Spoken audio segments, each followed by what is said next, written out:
good evening to you, or good morning, or good day, or whatever fits the time of wherever you may find yourself right now. Over here in Tokyo, it's in the evening. It's 11 o'clock in the evening right now. So I've been wanting to do a video like this for a while now because, well, after all, it's the whole reason to why this channel exists. And it's the whole reason that I'm here right now, and it has been the reason for so many things that has accidentally just happened in my life because of it. And I'm talking, of course, about the thing that I guess binds most of us together, which is Babymetal. If there's some people watching this video based on my music, kudos to you.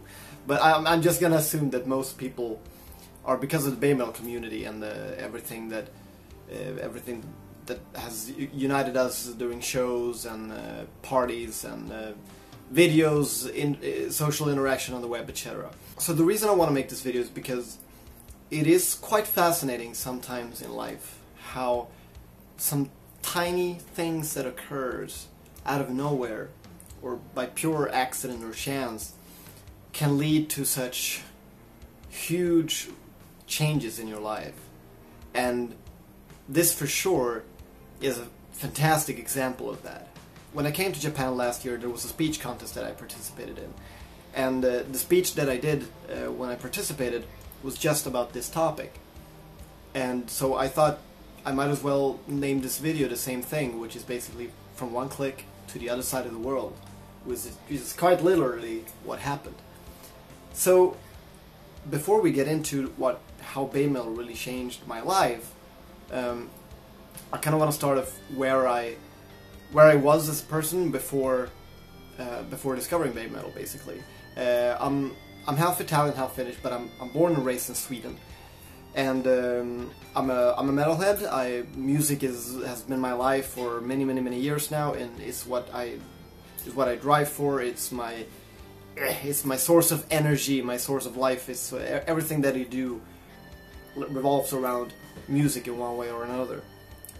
And I play guitar and I write music, and I had my band Seventh Dimension, which was going really well back in Sweden. I mean, really well depending on how you want to see it. We were not doing like some huge tours or whatever, but we really had a nice ball rolling. We were producing music that we were really proud of, and we were just constantly working at great material. Success, I guess, is it's kind of a big word when you play in a band that plays progressive metal. I'm a progressive rock, progressive metal guy, so most bands that I listen to kind of remains more or less underground. Like, they never have this big explosions. It's a tough genre to be a part of because it's not really that popular usually. But aside from the band, and I had a good job. I had my own apartment. Things were going good, I guess. But there was something apparently that still managed to change completely when I discovered Babymetal, which happened on YouTube, hence the one click. Because I was surfing on the internet one day, and I was watching the Fine Brothers video, all the reaction videos they do. You know, the guys who do the YouTubers react, kids react, teens react, etc. And so I was curious to if they had ever done anything metal related.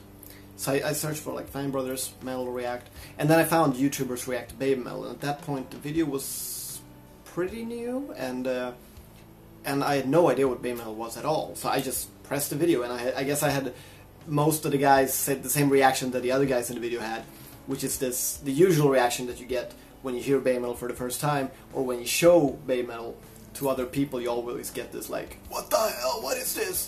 It's like it really sticks out, like one of those typical only in Japan kind of things. And the kind of only in Japan weird category is basically everything I knew about Japan at that point, because I'd never really been I never really knew so much about Japan. I was like, sure, I played a lot of video games when I was younger, but I didn't particularly associate it with something being Japanese. Like, it was just happened to be games that I really happened to love. So part of that, I never watched many like animes. I never read manga, so like Japan was a really foreign place for me, and all I knew was these occasional only in Japan kind of things that you would see on 9gag or whatever. So I had the same like, what is this? What am I watching? But there was something to it. Like, so immediately as the video ended, I just typed in Babymetal, and the first thing that popped up was Gimme Chocolate, and I watched Gimme Chocolate, the first thing that stood out to me was, apart from the energy and the bombastic elements of the music, was the amount of ambition put into the musical compositions, and because I was so surprised that this is some damn good musicianship. This is well mixed. It sounds great. How the hell is this amount of ambition thrown into such a weird project, or at least weird for that time when I wasn't really used to it? And I was blown away by this. Like, who spent this much money and effort on doing something like this? The budget behind this whole thing. So that really fascinated me. So I got my hands on the Babymetal debut album, which had also recently come out. This whole thing took place around May 2014, and then when I listened to that album, I was like, oh my god, I can't believe it. I can't believe I'm saying it, but I freaking love this. And I was just looping it and listening to it all day through. And then I showed it to our singer Nico, who also fell in love with it. And then I showed it to my other friend, also named Nico. And we three just became obsessed about Babymetal. And we were very lucky, because the first thing you do, usually when you discover a band that you really like, I guess, is that you check if, like, is this band touring? Is this band playing live or anything? And it just happened to be that Babymetal was coming to Europe for the first time ever. And so me and Nico, we bought tickets to Paris and went to the first Babymetal European show ever. So we saw Babymetal live in Paris, and I also went to Sonisphere 2 days later, I think it was, to see them again in England. And here's where something happened, because when we went to see Babymetal in Paris, and then when I went to England as well, that was really the first time that we like met Japanese people, because there were a lot of Japanese Babymetal fans that had come to Europe for these shows from Japan. And in Sweden we don't really have so many Japanese, at least not from my experience. We have a lot of people from China and from Thailand when it comes to Asia. But I've never met a Japanese, I can't recall ever meeting a Japanese person in Sweden. So this was the first time that we met Japanese people. And they were just so fun. Like, I just liked everything about them. Like, they had this energy to it, and everything was super cool. And I guess anybody who's ever met a Japanese person, especially a Babymetal fan, kind of the typical Babymetal Japanese fan, you can probably imagine what I'm talking about. They were just so fun to hang out with. And so after that, we all basically started to check out a lot of more things about Babymetal, like where they came from and how this group came to be. Like, needlessly to say, yeah, like I said, we were obsessed. I'm gonna tell you some fun things about it soon. But something else that happened during these shows was that I vlogged about the shows, and I wasn't a vlogger at that time. Occasionally I did some vlogging with my band. If we were out doing shows or whatever, I would do vlogs, or recording an album, I would do vlogs and stuff like that on our band channel. But I never really, this was the first time I vlogged about something completely different. So I did a vlog about the Paris show, I did a vlog about the Sonisphere show, I came back to Sweden, I edited it together, and I put it on the internet. And then the next day when I woke up, it had gotten a lot of attention. Like, I gotten a lot of friend requests on Facebook, and people telling me they loved the video, and that a lot of Japanese people commenting, and already I was given nicknames and all kind of stuff. So it was like, wow, what happened? I was so surprised, because as a performing musician, you always try to get exposure. Even though I've always thought that I sucked at it, because I always thought that I'm not very good at promoting myself, because I don't, especially when it comes to my own creations, like my music and stuff, because even though I think it's good, even though I love it myself, I don't feel comfortable giving like hey, listen to us because we're so cool, doing that whole thing. So I guess promotion is not my big thing. But so but this thing just kind of exploded on its own. Like I guess it was a matter of the right. I was the right man at the right place at the right time. At a time where Babymetal was just about to explode in the West. I know the Sonisphere show gave them a lot of attention. So I guess the vlog that I did at that time was just a good time thing.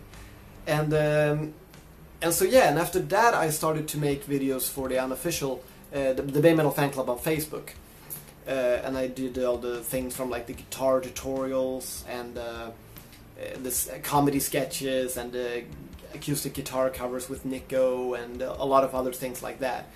And the more we did videos like this, the more this kind of the popularity and like the view count just kept increasing all the time. And aside of this, our interest for Babymetal also kept growing and growing. We actually had this.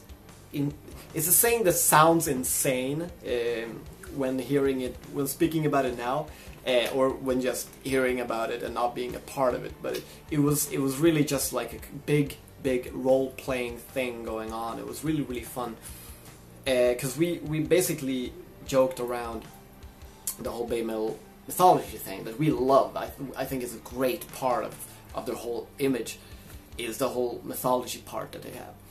And so, you know, we role played around that, like we prayed to Kitsune Sama, and we had like all these rituals that we did, and my house was the temple, and like we also like invited people to this group, and every week we would meet together in my apartment, like full people, and we would watch the Babymetal DVDs and the Babymetal shows, and we'd all be just blown away. Nico had been working as a bartender, so we actually did this kind of we had a drinking list with a lot of drinks that we had invented with like that were named after songs, and they were named after the members of the band and the girls, and they were all different. And we had like a menu, like a proper physical menu with pictures and the price, because it was so expensive to make sure to have all the ingredients at home at all time in order to make all these drinks. So whenever people came by, people would order drinks, and Nico would run to the kitchen and, you know, mix the drinks and come back with them. It was so fun. It was like this Babymetal bar in my apartment. Later that year, Babymetal came back to Europe to do the O2 Academy Brixton show. So me and a bunch of friends went to England again to see Babymetal at the O2 Academy Brixton. And this was the first time that I kind of got to meet the results of all these videos that I did on YouTube in reality, because when we just hanged out in the queue, there were all these people that had watched my videos and my guitar stuff, and people wanted photos. That was all very new to me, but it was really fun. It was fun to get to know so many people and to talk with everybody about this common thing that we loved. And it was, if anything, it was very motivating and inspiring, and like to keep doing videos like that. Although at some point the videos kind of started to decreasing because I just didn't have the time to do it. Like I had already spent an entire summer and a half to be completely obsessed and dedicate all of my time to Babymetal, so I could not keep going on like that. Even though I like a band, I still have my life outside of the band, and I'm not. Even though I love Babymetal is not my identity. It's not what I live for. Even though, as I'm talking about in this video, it sure has led to many things, not to mention where I happen to live right now. But anyway, that time in Academy Brixton, we once again met Japanese people, and we also met. I had met Kumayama before at the Sonisphere show, but this was the first time that I really talked a lot with him, and he was just about to move to Japan. And so we started to hear a lot of things about Japan, more like even aside from Babymetal. And Kuma also came and visited me in Sweden at one point before he moved to Japan. And that was just the beginning of like a really good friendship. And then so after that we started to really gain interest for, like I said, Japan and Japanese culture and the nature, the rest of the music scene, the culture, the people. And so we started to like baby learn Japanese, like the typical thing you do in the beginning. You learn hiragana and you learn katakana, and I used to do these little puzzles that I did with like where I had to put the right letter in the right box, and just like baby Japanese, and learning some key phrases, key words like arigato, sumimasen, and all those stuff. And along with this obsession, I don't know what happened, but it was somebody, I can't even remember where it came from, but I guess somebody just suggested, not even too seriously, it was kind of like a half joke kind of thing, but it was this whole, what if we would live in Japan? And it was like, yeah, wouldn't that be awesome? Because we had just fallen in love with the country. It was a new thing, we were in love with the country. It was like, but I could really not consider myself to do something like that, because I mean, at that point, I could not consider myself to move to any other country in the world. Sweden is a really good country to live in, but beside that, there was also the fact that I had a good job, I had my own place, and I had my band, and I could not imagine leaving all that behind. So it just remained kind of this fantasy in my head, like, what if I would do that? Or what if we would do that? Because me, Nico, and Nico and another friend, Gustavo, were all just dreaming about this.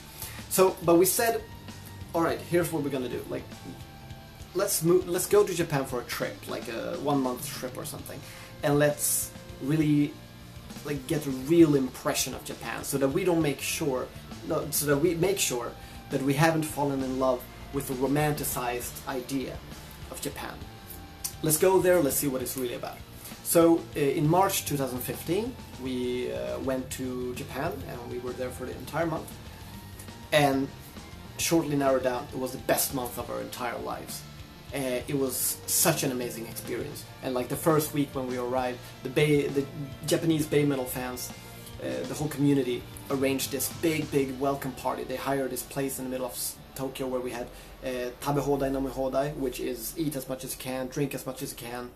They were playing, blasting Babymetal and Sakura Gakuin, and we were partying, drinking, dancing. We were getting gifts and all kinds of. We were blown away. It was so weird to me, like, that all of this was just because of my Babymetal related videos that I had done. But it was fantastic, and I've surely never felt so VIP in my entire life as I did that time. And then for the rest of the month also, we just kept meeting people who wanted to take us here and there and do this and that, and they showed us around, and it was just a fantastic experience. And when we were in Japan that month, that was when we decided, alright, we gotta do it. We have to move here, because this place is fantastic, and we're having a blast. And I thought that maybe this would be a cool choice music-wise too, to try out the music market in another country and see what I could learn from that. So we got back to Sweden, and we did have the possibility to move right away, but we chose not to, because we all had things that we had to finish up. I had some milestones that I wanted to reach with my band before leaving Sweden. We all wanted to save up a little bit more money as well. And so we just took like a whole year off, just working, saving money for this step, so to say, and preparing everything, contacting Gogo Nihon, well, basically doing all the stuff that is on the early videos of this channel. So if you want to see the whole like preparation part and the whole thing building up to the move, you can see it on this channel as well. But I'm not going to talk more about that. And so here we were, like almost 1 year after we had discovered Babymetal, wanting to move to Japan, this place that we knew nothing about just less than a year ago. And now we were moving to this country. And it was like, what happened? And it is fascinating to me to think back at it now, because if I would have gone back 3 years and I would have told myself, you're going to be moving to Japan in 2 years, I would have said, no way, what are you talking about? There was no way that I would ever gonna believe something like that. And yet here I am, and now I've been living in Japan since July of last year, so it's been 9 months almost. And since coming here, we've continued to have these amazing experiences, just when it comes to traveling, when it comes to social interactions, meeting great new people who became great new friends, just having basically the best time of our life. I mean, these 9 months that we've had here, sure, they are tough from time to time. I mean, we're a student, we're studying Japanese, and so, you know, money is always going to be an issue. But besides that, even though money has been hard on us here, we still consider us very lucky to have been able to do something like this.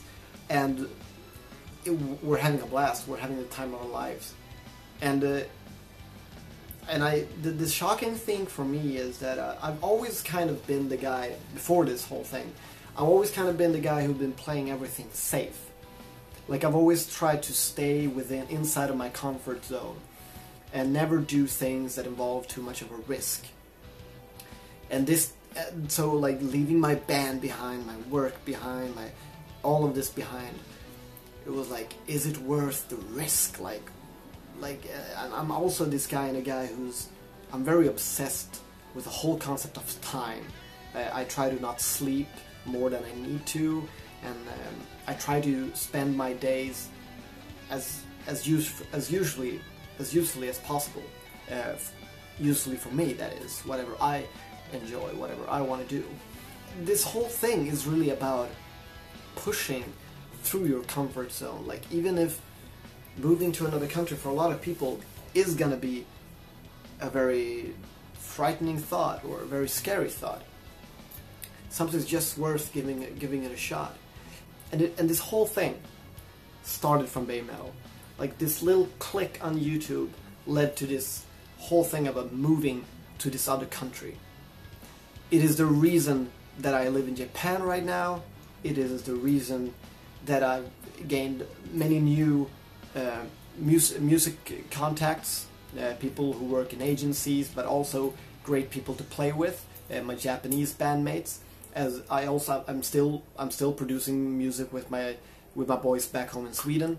We still produce, so I have bands here in Japan, I have bands in Sweden, and also very recently I met my girlfriend, who I know also because of Babymetal. Is the one thing uniting factor that has just brought a lot of great things into my life during the past 2-3 years. And so it's amazing how tiny things can lead to big things. And you know what? That's what life is about. Life is all about that. Things that they start off as small thoughts and they increase to these big things that just changes your life dramatically and completely. And I guess that's what I kind of want to get across here, is to don't be afraid of new things. Don't be afraid of trying to make small thoughts or ideas that you have into big things. Because sometimes they work. And guess what? If they don't work, at least you tried. And that satisfaction is a very important part of its own. Because I get messages all the time on Facebook and on YouTube. People telling me, like, you're living the dream. You're living my dream right now. You moved to Japan and you're having a blast, and you've been performing with Bona Metal. You've been meeting Mikio. You've been meeting with Omura. You've been meeting with Bo, and you played Mikio's guitar, and you got to Babymetal on the Tokyo Dome shows, and you've done this and that, and trust me, I know exactly where that comes from, because just 2 years ago I was that guy who really, because I started to love Babymetal, I fell in love with Japan, and then I just fantasized about Japan, and I went around just thinking about how it would be to live there. So I definitely understand where that comes from. And I'm very happy to see that I can, if anything that I can do can in any way inspire you to come to Japan, to move to Japan, or whatever place you would like to go to. whatever is important in your life. For me, that is amazing. And I'm truly happy to be I'm truly happy to be able to, as it seems to some people, be kind of like an example of a story gone well when it comes to that. And I think that people that has been following me throughout this whole thing from the start, I think the whole fun thing is that basically you've been through the whole evolution with me. Because when I did the first vlog from the Paris show and the Sonisphere shows, I had no plan of moving to Japan at all at that time. So this has whole just been like a rolling boulder leading up to this. So I guess I've already been talking for like a whole long amount of time now. I guess it's like 30 minutes or something maybe. So I just wanted to get this story out. And I was planning to do this video actually before I came to Japan at all. I wanted to tell about the whole story about how, in detail, of how discovering Babymetal led to this decision. But I think it's a better thing that I did the video now, because there's so much more that added to the story, and I actually know kind of, well, I don't know the ending of the story, because I don't know what my future looks like. I might stay here, I might move back to Sweden. Nobody can tell. Anyway, I know that things over here has been going the way I wish them for. So because of Babymetal, I moved to Japan, I found love in Japan, I'm doing music in Japan, and I also speak 4 languages now, because I already spoke Italian, Swedish and English, and now I speak Japanese as well. So it's, yeah, I guess that's the end of the story. I don't know how to round it up in a good way, but damn, I've been talking a lot, so if you watched this all the way through, kudos to you, you're a real trooper. Anyway, thanks for watching. I know the channel has been kind of laying low since November, but I'm getting the channel back on track. I'm gonna continue uploading videos. If you really like my content and you feel you want to help me out in any way, any shape or form, I'll leave a link to a Patreon down below. I'm actually gonna create the Patreon after I record this video, so hope that goes well. If you want to help me out, feel free to go there. Either way, I'm gonna try to make as many videos as possible about everything that I do over here in Japan, and I hope you guys will enjoy it. Stick to your dreams and pursue them. Aside from this all, continue to have a lovely evening, a lovely day, or whatever fits the time of wherever you may be. Bye!